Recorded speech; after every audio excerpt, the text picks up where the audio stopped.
You're recording? Going to hit the recording. So welcome everybody. How are you? Hi, Tricia. We got all kinds of familiar faces here today. I'm very excited about that. A couple of housekeeping things. We're trying to keep this to a half hour. I ran 5 minutes long last time and got taken to the woodshed. So we will keep it to 30 minutes. We are recording it, so you will receive the recording. The chat is open. Do not be shy. Questions, comments, vicious personal attacks. You can do that. And if we have time, we will take questions verbally and by camera and all that good stuff afterwards. So there you have it. Let me commence. Everybody can see the slides, I'm presuming. I'm going to keep the chat window open here so that we can follow that. Excellent. And today we are going to talk about rebuilding hybrid teams. And as we think about the future of work and we do some noodling about what it's going to look like, I was telling some people before you joined, you lot are the only thing between me and my vaccination today. The world has some light at the end of the tunnel. It looks like a lot of organizations are starting to put at least preliminary return to the office dates. And what we're going to find is work might look very different going forward than it did in what we're lovingly calling the before times. So for those of you who don't know, my name is Wayne Turmel. This month is my 6-year anniversary of working with Kevin. Kevin and I came together 6 years ago to form the Remote Leadership Institute. And not only are we doing that to help folks, we've co-authored 2 books, Long Distance Leader and The Long Distance Teammate. You don't care much about me except that I have been doing this 25, 26 years. And the last 15 have actually been focused specifically on remote and virtual communication. So I have been geeking out about this for a very long time, as well as working. I've always had a remote team from 25, 26 years ago, and always worked from home for the last 15 years. So if there's a mistake to be made, I've made it. So this comes from a hard-won experience. And I live in Las Vegas today. So I know it is closer to the end of Friday for all of you than it is for me. Today, in our short time together, we're going to talk about how hybrid working is going to change the way teams work together, both short-term and perhaps longer term. I want to discuss some of the most common mistakes people on hybrid teams make. And Kevin, next week, we have a couple of webinars in this series. He's going to be running those, and he'll kind of get much more tactical and practical.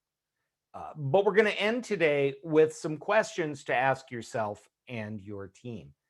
So we've got folks from Seattle and folks from Boise, Idaho, and all of that. Don't be shy about using the chat. I am a big fan of folks participating. We've been throwing around the word, and a lot of people have been throwing around the word hybrid. And I see that from your faces, a few of you recognize this scene from The Princess Bride, and it's the famous scene where the Wallace Shawn character keeps saying inconceivable, and it keeps happening. And Andre the Giant says, "You use that word a lot. I don't think it means what you think it means." So we need to very, very clearly define what the heck is a hybrid and what are we talking about? Yeah, which is Kevin and which is Wayne. No comment.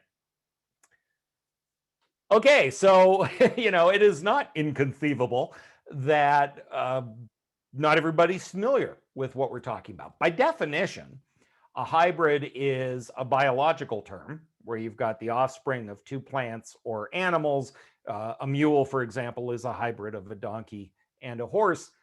For our purposes, let's go with number 2, which is a thing made by combining 2 different elements into a mixture. And What we are going to look at, especially in the immediate return to work, is, to put it kindly, a mixture. And we're talking specifically about a hybrid team being comprised of workers in various locations and combinations. And my guess is that no two companies will have an exactly identical mix of who's in the office and who's not. Uh, Hybrid teams can be, like so many were, in the before times. You've got full-time people co-located in the office, and you've got people who work remotely full-time, and you've got a few people who work from home once in a while. But that was always kind of the definition. And it's interesting because even before the pandemic, people said, it's a whole lot easier if it's one or the other. It's like, everybody in the office, we know how that works. Everybody working from home, everybody's working under the same set of rules.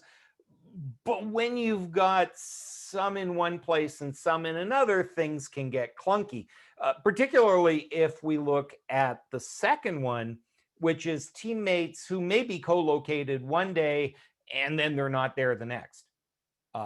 Maybe they have a desk, but they're only at it 1 or 2 days a week. Then we've got the third one, which is happening, which is teammates who are co-located on special occasions. So either the company says, hey, guess what? Every Wednesday is come into the office day so that folks can see each other, and we'll have our in-person meetings on Wednesday, and some of you can come in during the rest of the week and some of you don't have to. And if all of this sounds messy and weird, it's because it's messy and weird. And everybody is making this up as they go. I wish that weren't the case. Just full disclosure, I have had a very busy week. I have talked to 6 companies, pretty large, significant companies, who have said, we have a date, but we have no plan, and we don't know exactly what we're going to do. But basically, the Monday after July 4th is going to be like back to school day for huge sections of North America. But if we think about what this hybrid team is, it's always going to have some piece of it that isn't co-located with everybody else, which, as some of you may be familiar with, from our How to Create and Manage Remote Teams class, we talk about why do teams fail, and whether they are co-located or not doesn't really matter much. Teams rise or fall based on the same things. Many of you have heard me say that Genghis Khan ruled half the world and never held a WebEx meeting, and certainly didn't have everybody in the same place at the same time. Teams fail because they lack a compelling vision. We're not all doing this for the same reason.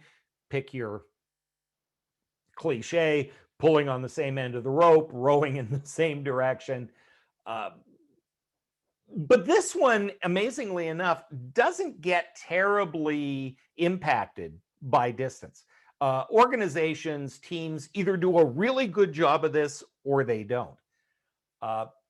Lack of accountability, however, becomes huge, because while you can hold people accountable to some degree, accountability is driven internally, and people either feel an accountability to their manager, to their organization, to their teammates, or they don't.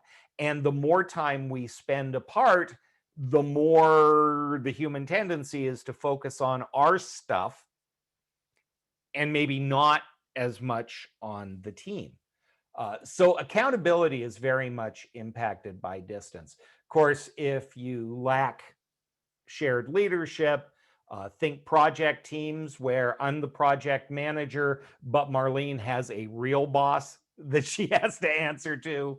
You understand some of the challenges there. The biggest one for remote teams, and as we start to get to hybrid teams, this is the one that is going to cause the most trauma and drama, which is poor or unset team processes and agreements. Everybody's kind of working under a different set of rules. We assume what it is. By the way, the formula for Celsius to Fahrenheit, double it and add 32. So 4 degrees is somewhere in the 40, 42 degree range today, for those of you Celsius impaired. Just there you go. I am that good. and as we talk about teams, of course, poor relationships with the manager, people don't quit jobs, they quit managers for the most part. And hybrid teams create some real challenges for the manager, as we're going to discuss. Some of the mistakes hybrid teams make, it's really hard to be one team. If you were on the session last time, you're going to hear something a little familiar, but people tend to splinter into cliques and subgroups. There's the home team and there's the remote team, and we're going to talk about that. Pre-COVID, certainly systems defaulted to the local teammates. If you were ever in one of those hybrid meetings where, you know, most of the team was in the conference room around the squawk box and a couple of people trying to dial in and participate, you know that the rules favored the home team, right? There were lots of discussions. They usually got to speak first. The people remote either couldn't get a word in edgewise or didn't hear half of what was going on. And it was too bad, so sad, because everybody's in the room. Those types of things like HR policies, where if you chose to work from home, you were choosing lifestyle over career, and so you'd probably put yourself a little bit off of the career track, is going to have to be re-examined. One of the really common mistakes is that leaders tend to manage by line of sight. You know, I need something done, and I look up from my desk and, you know, Kathy's walking by, and I go, Kathy would be perfect for that job, right? I'm going to give Kathy that task, which tends to be one of the reasons the people who work in the office are mad at the people who work remotely, because the people who work remotely don't get those kinds of dirty jobs. And the people who work remotely are mad at the people in the office because the manager gets to do work with them more often. When you are onboarding new team members, we're going to have to re-examine how we do that. If we think about how we have been bringing new people on, right? You bring Mary into the office and she shadows somebody, and, you know, she sits by somebody who mentors and coaches her, but she has access to the whole team. Well, what do you do when Mary sits in another time zone? And how do we get her to interact and learn from the whole team, not just the folks in the office? And one of the big things, and this is going to be a huge deal, and it shouldn't be, and it will be, is how and when do we meet in person? I know that there are a lot of you on this call who cannot wait to be with other human beings in a room and eating donuts and chatting and having those kinds of conversations. And that's going to wear off really quick. And then we're going to be back to another meeting. But when do we meet online? When do we say, okay, you're working from home 3-4 days a week, but you need to come in for this one? Those are going to be negotiations with your team, and it's going to be tricky to set up a rhythm that works. Some of you who were here last week have seen this slide, the mom likes you best syndrome. This happens a lot where you have always had a hybrid team, but it's clearly defined who works from home, who works in the office. And I have seen organizations that have real culture problems here. The people who work from home, the suck-ups in the office get everything. They get donuts and pizza, and they have access to the manager anytime they want, and they get the cool assignments, and the meetings all benefit them. And so the people in the office have it made, and here I am stuck on the island, and I feel isolated. And the people in the office are like, man, those people who work from home have it made. They don't have to fight traffic. They don't have to wear big boy clothes. They get left alone to get their work done, whereas the boss is constantly coming around and bothering us, and people are stopping by my desk. And wouldn't it be nice to wouldn't it be nice to be left alone to get my work done?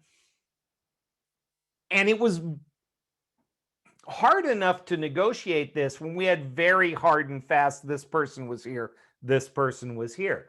As we think about hybrid teams where somebody might be at their desk on Monday, but not on Thursday, on Monday, they're part of the home team, and on Thursday, they're working remotely.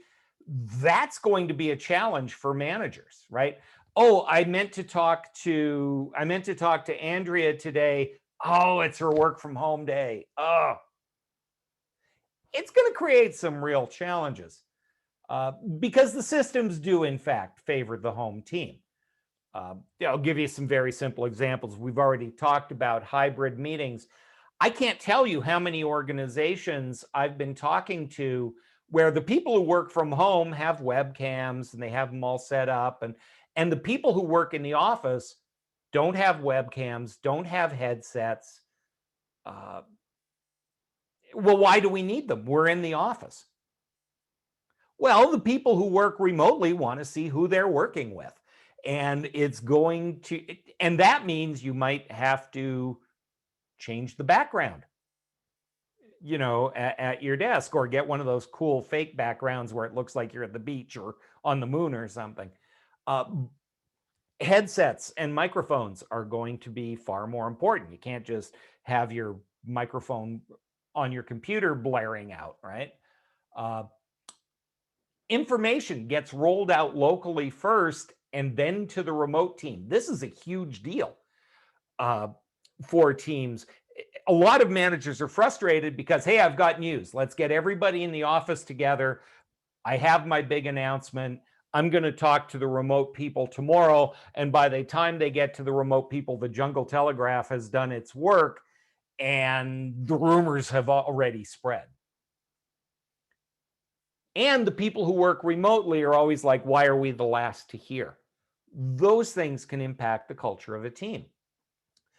We already talked about delegation, following the manager's eyes, and onboarding and new hires should include more than just the in-office team. How do we intentionally include those subject matter experts and those folks? Vicky said in the chat, rule should be if one person is remote, everybody should be on individual video to even the playing field. In theory, that's fabulous. That's actually not a bad rule of thumb. And do we always need to do that? I mean, one of the things that have come up during the pandemic is we have gone from nobody wants to use their webcams to Zoom is really easy to use, so we're going to do everything by Zoom, to there's this thing called Zoom fatigue. So while I appreciate what you're saying, Vicky, we still need to be smart about when do we use technology and when don't we. Onboarding, for example, one of the things we do, working for Kevin can be a little frustrating because he's so good at this that he, just makes it sound like, doesn't everybody do this? And the answer is no. But when somebody joins the Kevin Eikenberry Group, one of the first things they have to do, and they have to do it, is the newbie schedules a 30-minute one-on-one video conversation with every team member, regardless of location or function. So, if I'm the new salesperson, I might never work with Erica in graphics, but I'm going to spend a half hour with Erica, and we're going to find out not only what do you do for the company, but where'd you go to school, and do you have kids, and oh, you're in Fort Wayne, Indiana, and I'm in Denver, and those types of conversations to jumpstart that. You also find out uh, what kinds of people they are, and do they share commonalities, those kinds of things. um, Once that ice is broken, it makes it easy to spread shadowing and training across the team. So whereas it used to be, I'm just going to follow Tom for a few days, I'm going to follow Tom in this meeting, but I'm going to talk to Angie about processes, and I'm going to talk to this person who's remote about something else, so that you are speeding the relationship building process. In the office, we kind of know who knows what, and we know who to go with Excel questions, and we know who's been here a long time and maybe has some institutional knowledge. That's harder to know on a remote team. So where are your SMEs? Who are the people that everybody should be able to access, and what are the expectations about that? And then it's really critical that the team build trust in the newbie as fast as possible. So how do we find ways in meetings, in emails, synchronous, asynchronous, to let everybody know how the newbie's progress is going? When we're trying to rebuild the team, one of the things that we have found, and it's not surprising, but it's more than anecdotal evidence now, is teams that worked together and knew each other before the diaspora have maintained those relationships. If you had a good working relationship with somebody when you were all in the office, odds are, unless something dramatic has happened, you've probably still got that level of trust and that connection with that team member. Which is great if you've already got an existing team. But what do you do in the last year? People have joined other teams. We've hired new people, or we will be hiring new people. If you're going to create one team in this hybrid environment, everybody needs to know the plan. What is it that we're doing? How is this going to work? We need to set clear expectations around communication. And that includes things like processes and technology. If I have a question, where do I go? How do I use, do I send an email to everybody, or do I go to the specific Slack or Microsoft Teams channel for that group? Those things can make the difference between getting fast answers and driving everybody crazy.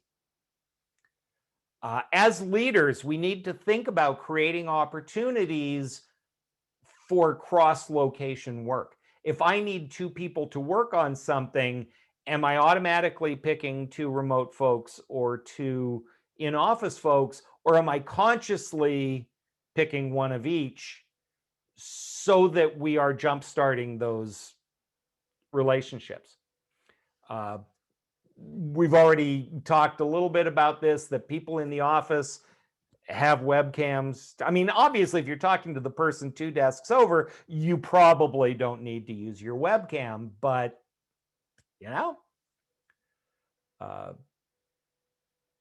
Tom actually says something really interesting in the chat, that he has to force people to pick up the phone because everybody wants to Zoom on everything. And this is what we're talking about when we're talking about process and communication, and when do we do this and when do we do that. We talk a lot about this in some of our courses, the richness versus scope model that so many of you are familiar with.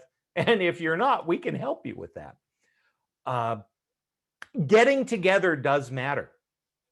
If you can get physically together, at least on occasion, it makes a difference. And as we start to get back, you want to make sure you're not creating exclusionary activities. Hey, everybody, there's a pizza party on Thursday. Well, that doesn't help me if I'm in Las Vegas. and everybody else is in Indianapolis. So we need to build time for small group work. We need to encourage team members to spend time with each other and, discuss and agree to process and inclusion. Yeah, I didn't say the pizza party in Indianapolis was going to be great. I just said it was happening, to be fair. So as we're thinking about this, and I want to take your questions and talk to you about a couple of other things, but you need to ask yourself these questions, and I'm not going to dwell on them because you'll get these slides, but this is a chance, right? It's not like everything was fabulous and perfect pre-COVID. This is your chance to very consciously create the work environment. What is it? What's the balance of work and flexible work? How much do you want to be in the office? How much do you need to be in the office are not the same things. You need to ask your team, because just saying, okay, we're going to go to 3 days in the office sounds good. Everybody's going to have a different design, and not everybody gets what they want. By the way, there are going to be people who go, this new thing, no, this isn't working for me. A lot of people who work from home say, never again. I want to go to an office. I want to be with human beings. A lot of people have gotten really used to this work from home thing, and don't be surprised if you get hit with some turnover. Which means we're going back to how do we rebuild and create a team, right? Because more people are going to be remote some of the time, if you have not checked out our 12 Weeks to Being a Great Remote Teammate program, it's asynchronous. There are videos, recorded webinars, downloadable content, and it's available, a little bit at a time for 12 weeks. Or you can get what I call the Netflix binge watch all at once version, where you can get all of that content.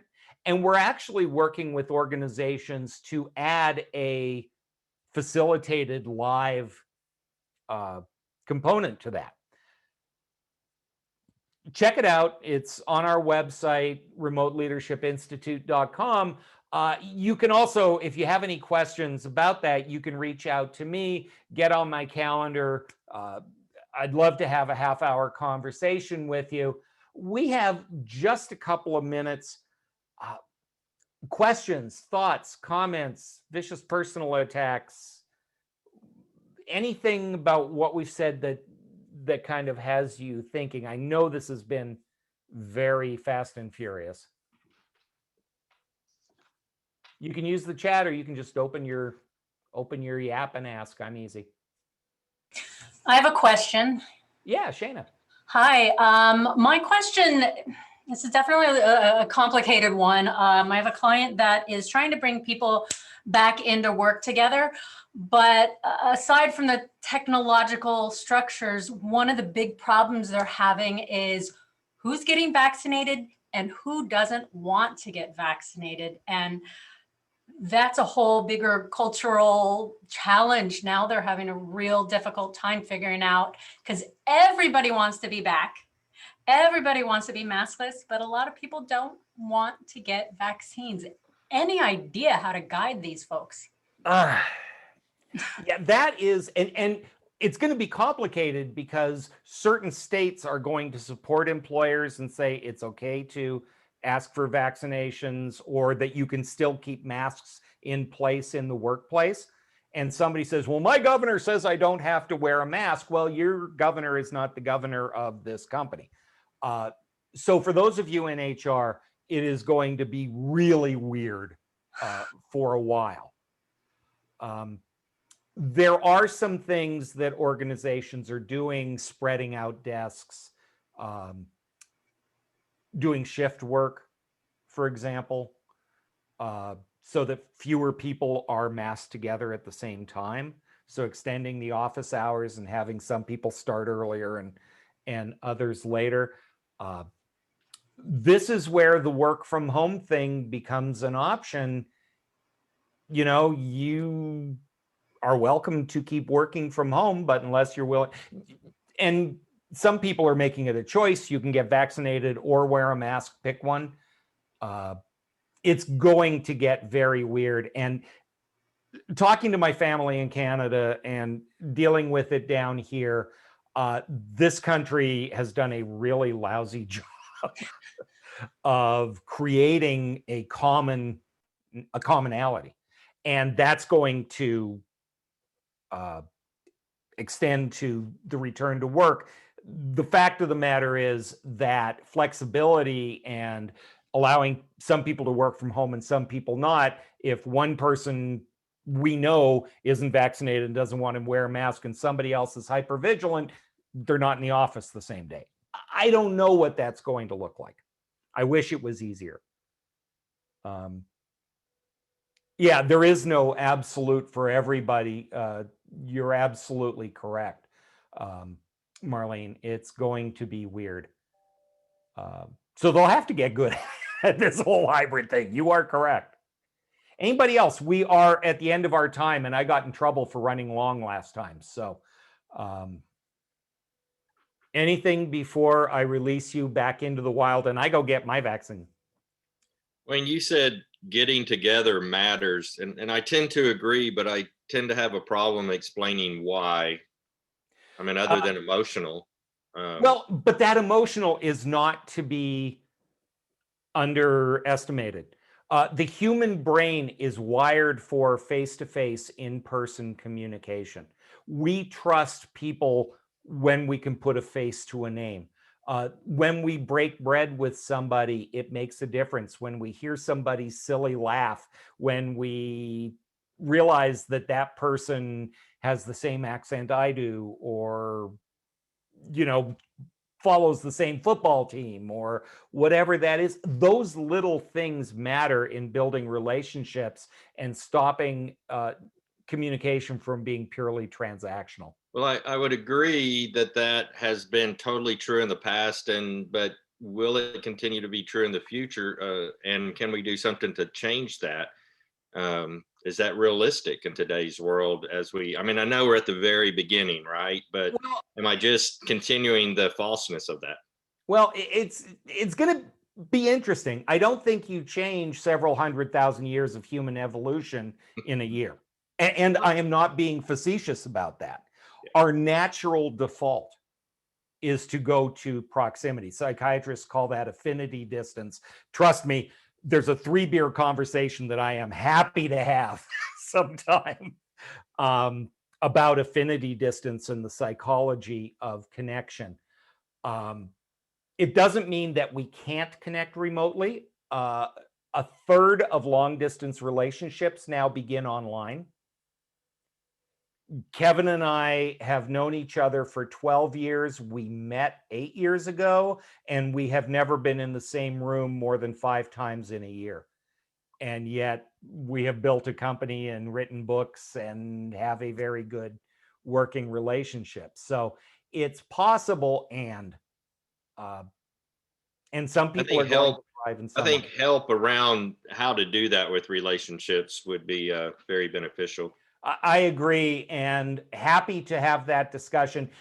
Please get on my calendar, drop me an email. Happy to talk to you. I'm running long, which is going to get me back in that woodshed. So go away. Have a good Friday and have a wonderful time. Thank you. Bye, Bye. everybody.